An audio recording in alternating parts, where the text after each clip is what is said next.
Heyo, what is up guys? How's it going? I hope you are having an awesome Tuesday.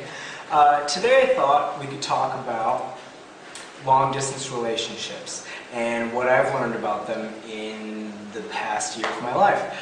I've been fortunate enough to see what does work and makes it really great, and not so fortunate enough to see what doesn't work. So here are my 12 components to a successful long-distance relationship. Number 1, patience. This is the only one on the list that has nothing to do with your significant other. Inevitably, in some stage of your relationship, yes, they will require patience from you. But you have to make sure you save some for your parents and your friends. Seeing as they love you and they want to protect you, and they don't know this person, they will most likely hit you with an unending list of questions that could come off as judgmental. Give them time. Okay, when you come back alive, after visiting them for the first time, they'll be able to see through their protective hater blockers how happy that person makes you, and that will in turn make them happy.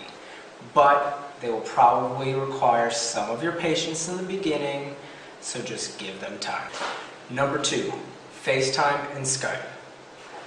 I can hear all of your sighs. I know this sounds obvious.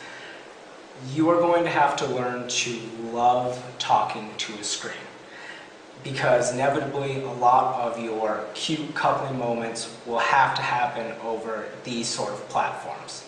But outside of these scheduled video chat dates, randomly Skyping or FaceTiming them if you have like 15 minutes in between classes and nothing to do will make their day. A quick, hey, how's it going? I miss you. What's been happening today? Whatever. Not only will that make them feel like they're a part of your everyday life, but it shows that you are thinking about them. How can you go wrong with that? Number 3, Snapchat. Yes, for those reasons, but now we're pulling our heads out of the gutter. It can be used for other things than that. If you're out with friends, let's say like you're out on Friday night at the bar, you can't be sitting on your phone the whole time, texting them back and forth, whatever, because you want to enjoy yourself and you don't want to be rude to your friends, and you just don't want to be that kid sitting in the corner on his phone, not talking to anybody. Taking 15 seconds to send a quick snap vid of you blowing them a kiss or like mouthing, I love you, will quite literally send their heart pounding out of their chest, and they will feel like the most important person in the world, which is exactly what we want. Number 4, integrate. It might be a little weird introducing your long-distance significant other to your friends. Inevitably, you would have told your significant other a lot about your friends, even just through your day-to-day ramblings, and the friends have probably heard a lot about the significant other from that person. But taking the extra step to do kind of like a formal introduction, I found was really nice. It kind of makes you feel like they're even more a part of your day-to-day life if they know your friends and they can put a face to the name about who you're talking about and all that sort of stuff. And so if you are having a chill night at home with a couple of your friends, set up a Skype date with your significant other, pass them around, do a formal introduction. I've been on the other end of these things, and I know if more than one person is talking, you can't hear shit, whatever. But it's the sentiment that counts. Number 5, cute gestures. Just because you do not see them all the time does not mean that you can't do some sort of surprise, cute gesture every once in a while. There are these wonderful websites where you can go on and you buy, like flowers, and someone else delivers it to them. Magic, I know. Or if you want to do something special, some sort of surprise for like their birthday or another big event that you aren't going to be able to be there for, reach out to their friends.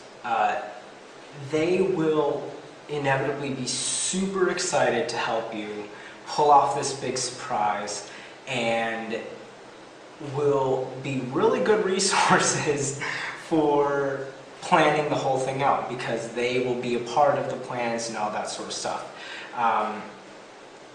But yeah, doing things like that, again, kind of shows that you are there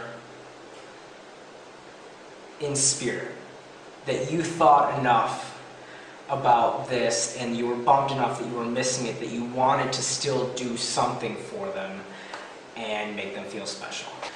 Number 6, a sentimental object. Things like jewelry can be a great way for your significant other to feel like they're always kind of represented on you or with you, even when you're not there. For example, for an ex, I bought us both like anchor and like rope bracelets that we wore all the time. And when someone would ask where I got it or compliment me on it, it would be a great segue to then kind of like talk about them and all that stuff. So they're always kind of represented on your person. And also, you'll be sitting in class not paying attention, whatever, and just fidgeting with it, and you look down and you can think of them.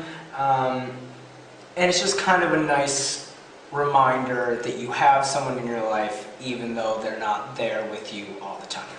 Number 7, see each other. A very easy concept, but one that needs to be honestly talked about early on in your relationship. Having a conversation about how often you two can realistically see each other, and also how much you need to see them for the relationship to work for you, is something that's very, very important to talk about, and it's easy to kind of brush off and just figure out, especially early on. But I can promise you, having that conversation will make your life so much easier. Talking about, who has the means to do the traveling if it's not both of you. And working together to figure out the best solution for both of you. Obviously, you both want to see each other, but there are circumstances in life that limit certain people. Like with me being in medical school, I can only get away once during the semester, and even then it's a stretch. But I had that, and then I also had semester breaks. So with my past relationship, it was every 2 months we saw each other, and we said that was sufficient for both of us, and that was what we stuck to. 2 months is still a very long time to go without seeing someone, but what I found was right after I finished, or after we saw each other, I would go back to school, get my schedule, and book the next trip as soon as I could, because then I could start a countdown. And having that concrete date and being able to say, okay, only 30 some more days until we get to see each other, made being apart bearable. Number 8, sacrifice. All of this comes with a cost. There may be nights that you can tell they're having a hard time being away from you. and you might have to skip out on a bar night with friends to stay in, Skype with them, and make them feel better. You know, the one long weekend you get after a stretch of school or work, and all you want to do is veg out on the couch, you might have to jump in your car or hop on a plane and take that time to go visit them. You might have to fly 24 hours and skip classes to see them for only 72 hours and then hop on a plane for 24 hours back. But all of this is worth it when you truly love them. In fact, it won't even register as a sacrifice, and you won't hesitate when the opportunity presents itself, because the only thing that matters is that you get to spend time with the person that you love. Number 9, hotel rooms. If you or your significant other lives at home or lives with a bunch of friends, make the extra effort and get a hotel room. Spending the $80 a night on an adequate hotel room is the best way to make sure that you guys get the most amount of alone time and the best quality alone time, which is crucial when you don't get to see each other that much. You will be glad you did. Number 10 is trust. This is one of the harder ones to master. You two will be spending good chunks of time apart, and in that time period they will inevitably run into other members of the human race. So have a conversation early on, no matter how awkward it may seem, about the exclusivity of your relationship. Assuming is literally never the way to go. Don't do it. And if you guys do have a talk and you both agree that it's an exclusive thing, you have to believe them and trust in them until shown otherwise, and give them every reason to trust you. And if you're doing all the things that we've already talked about, they will feel loved, they will feel important to you, and you will be putting them in the best position to be able to trust you, which is important in all relationships, but is really crucial in long distance. Number 11, plan the end.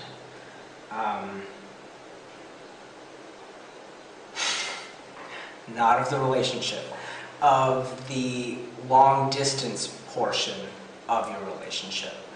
Now, I'm not saying that after 3 months of dating you should quit your job or transfer schools, but having even a long-term goal of eventually ending up in the same city is a much needed light at the end of the tunnel.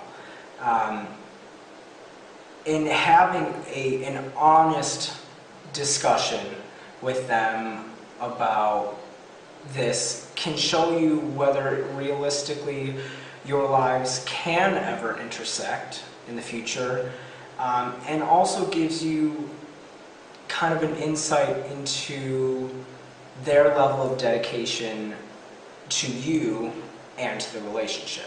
Last, number 12, is communication.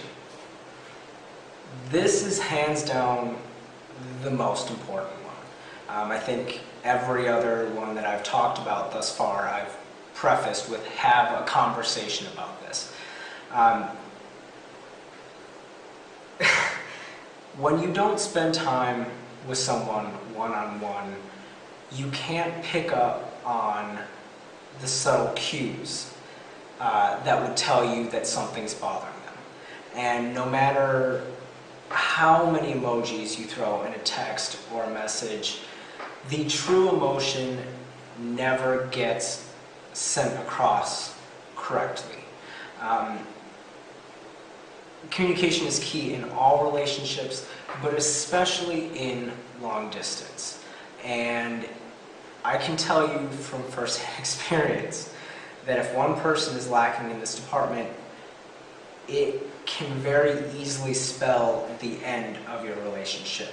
So get very, very comfortable talking about your emotions, good or bad, with your significant other.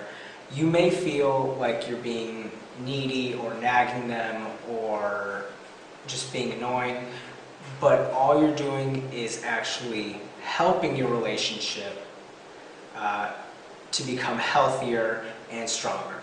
I hope these were helpful for you guys. I know long distance is hard and definitely not ideal, but if the right person happens to live on the other side of the country, long distance is better than nothing, right? I hope you guys are having an awesome Tuesday, and I will see you guys on the other side.